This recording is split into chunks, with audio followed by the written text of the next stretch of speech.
G'day guys, Glenn here from jazzpianolessons.online. Hope you're doing well. We're looking at tritone substitutes today. What are they, how do we use them, and why do they work? And therefore you might be able to apply some of the principles of tritone substitutes to some of the other reharmonizing as well. All right, first, what is it? So a tritone substitute is where we replace a dominant chord with a dominant chord that's a tritone away. All right, so here's the example.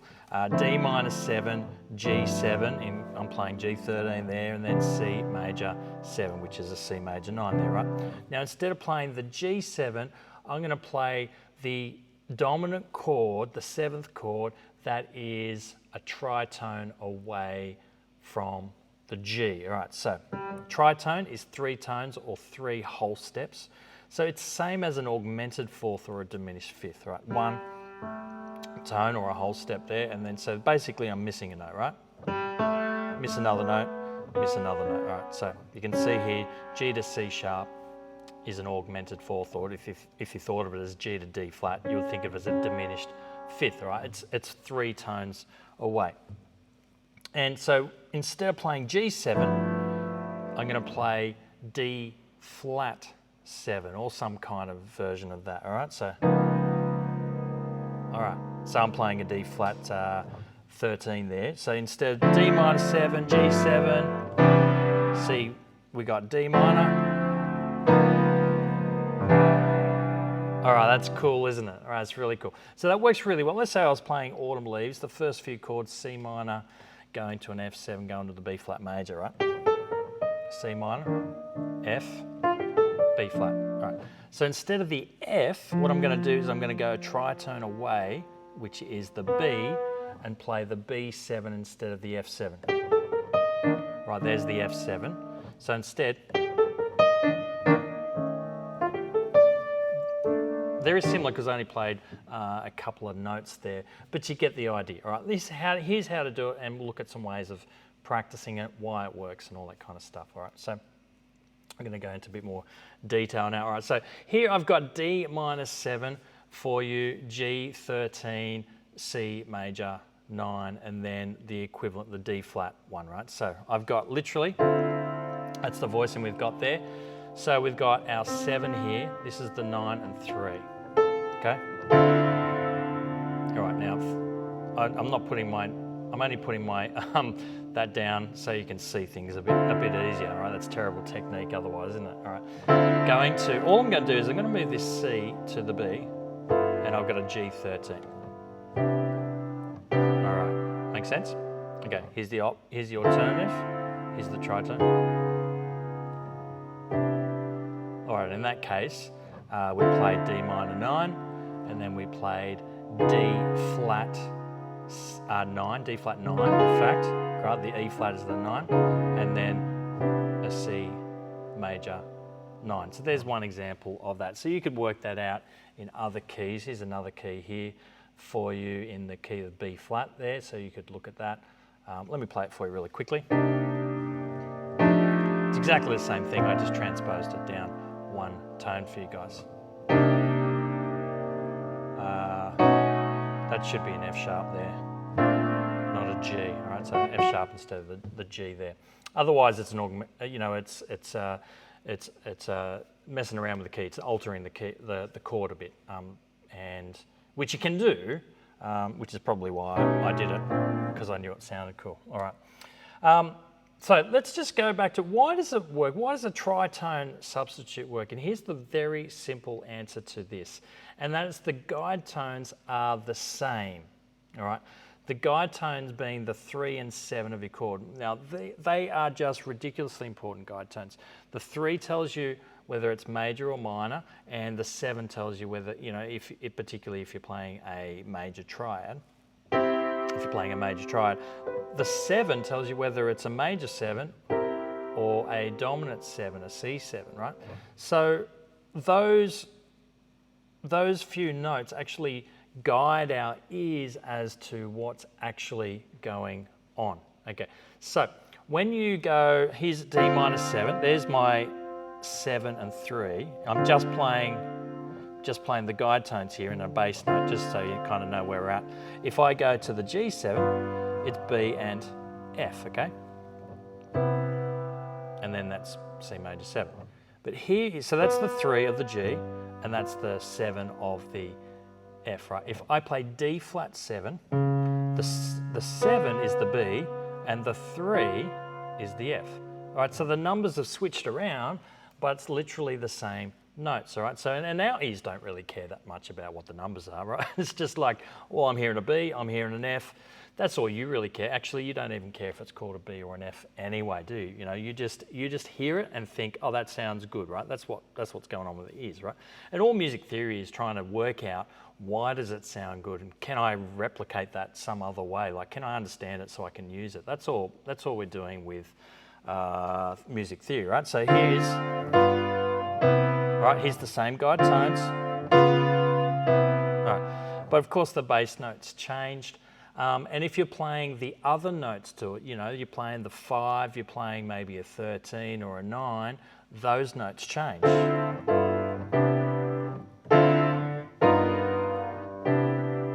All right, so it's a great way, it's one of the easiest ways to start reharmonizing.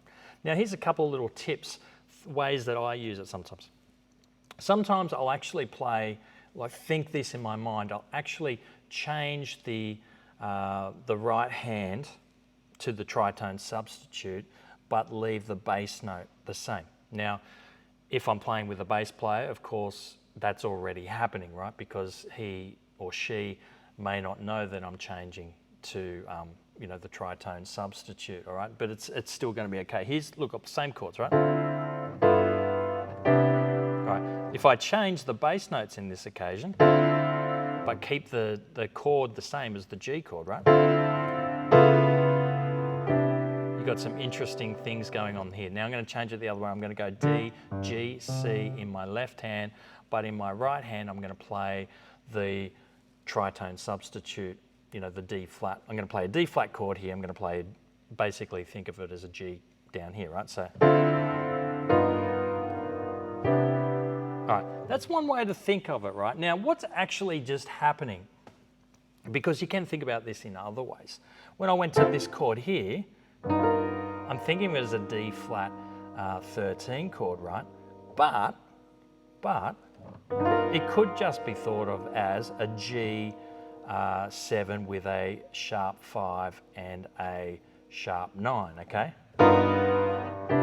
So I could have just gone, oh, I want to play a G altered kind of chord, you know?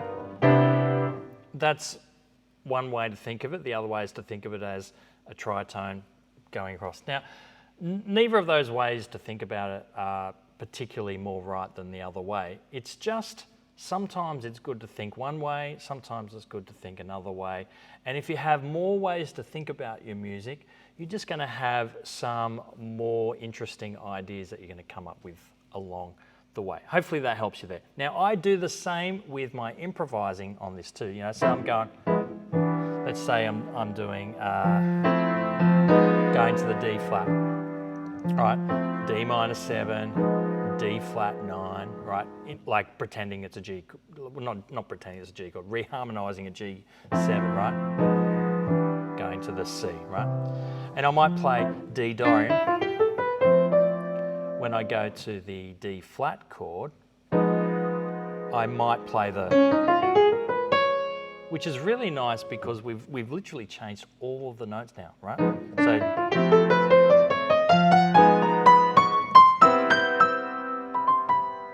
right, so that can work really nice when you actually change it like that. But you don't have to change the chord to the tritone substitute in order to do that with your right hand, in my opinion anyway. All right, so D minor. I'm going to play G7, but I'm going to play...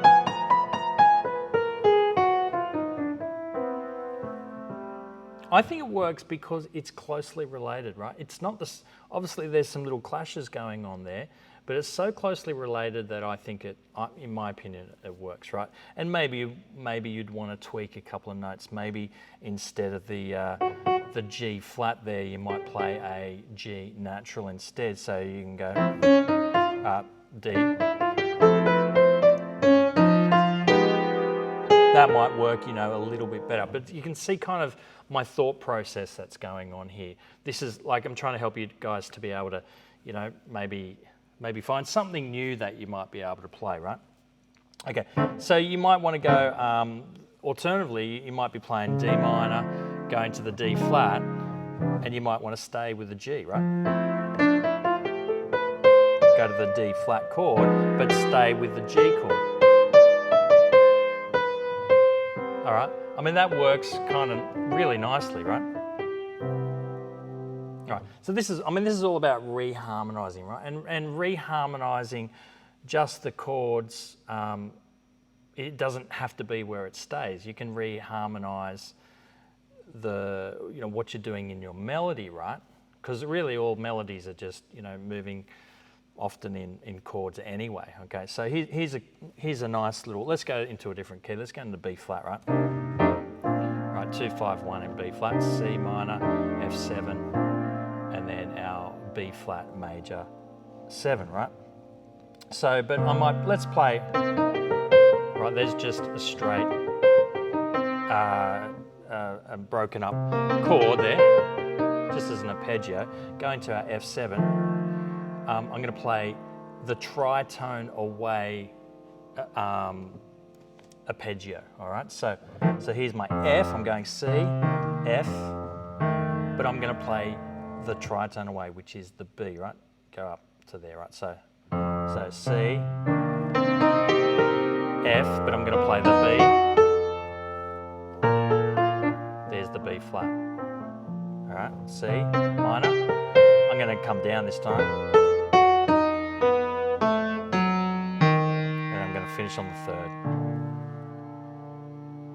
All right, some real cool kind of slightly outside kind of stuff going on when you do it. So here's the reason why it works. Remember, just to recap there, it's because the 3 and the 7 are the same. The guide tones are the same. So the most important notes are the same. So when you're reharmonizing using tritone substitutes, whether it's just the chords or the melodies that you're picking out for your improv, you have kept the most important notes the same, the 3 and the 7. And so that's why it works, right? That's why it's okay to kind of mess with the other notes, because you haven't messed with the most important notes, all right? Hopefully that helps you.